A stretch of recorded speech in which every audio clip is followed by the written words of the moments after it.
one of the challenges that the Lord presented to us was to not be content with where we are, to continue to push our boundaries out.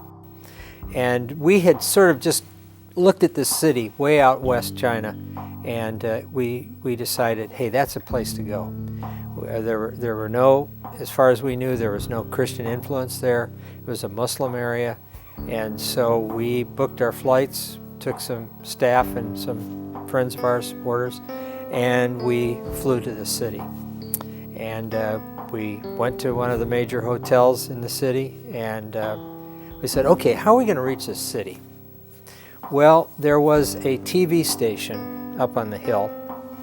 And we thought, wouldn't it be cool if we could get the Jesus film on that TV station? So one of the staff guys and myself went up to the TV station, and he said, how are we going to get in? And I said, well, I have a business card, and I'll just fake my way in and believe God to open the doors. So we went to the guard at the gate, and I said, I want to see the director. I knew enough Chinese to say I wanted to see the director. And so I told him I want to see the director of the TV station. And he said, no, can't do it. I said, oh yeah, here's my card. I want to see the director of the TV station. No. So we talked for a few minutes, and I left. And as we left the station, a guy started running after us, and he said, hello, are you Americans? I said, yes, I'm American. He said my name, and he told us, and he said, I am Muslim. And so we told him, well, we're Christians, and we've come to the city because of our love for Jesus and for people like you. And so he walked with us, and we began talking with him, and he said, I want you to meet my father.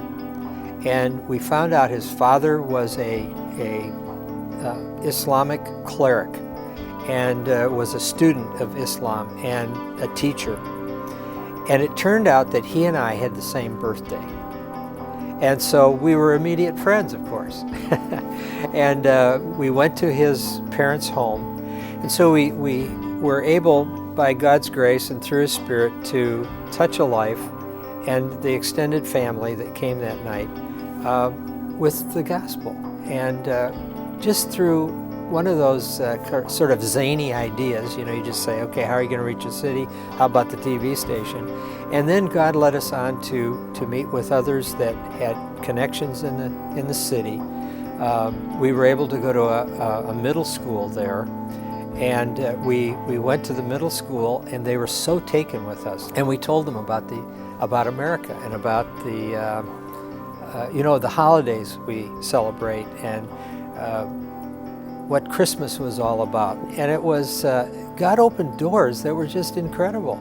But the first step was to say, we're going to go there. And it was one of those amazing things. We saw a camel train that was going across the desert. It was one of those memorable events that is burned on my mind because of, number one, that we tried something that, as far as we knew, no one else had done. Not that was the impetus, but it was more that we wanted to take the gospel where it hadn't gone. Kind of 1040 window stuff. And so as we went and we saw God open the door, and that fellow was one who stayed with us. I went back one other time, but others have now gone. We have staff there, and as a result of that, God has continued to open doors in the Muslim community, and even to neighboring Islamic country, where we've been able to see the gospel go beyond the borders of China. And I think as we have lived our staff lives, and as we have believed God for things, maybe we didn't think we were revolutionaries, but I think God has used us to be revolutionaries, to bring the gospel to not only China, but many parts of the world.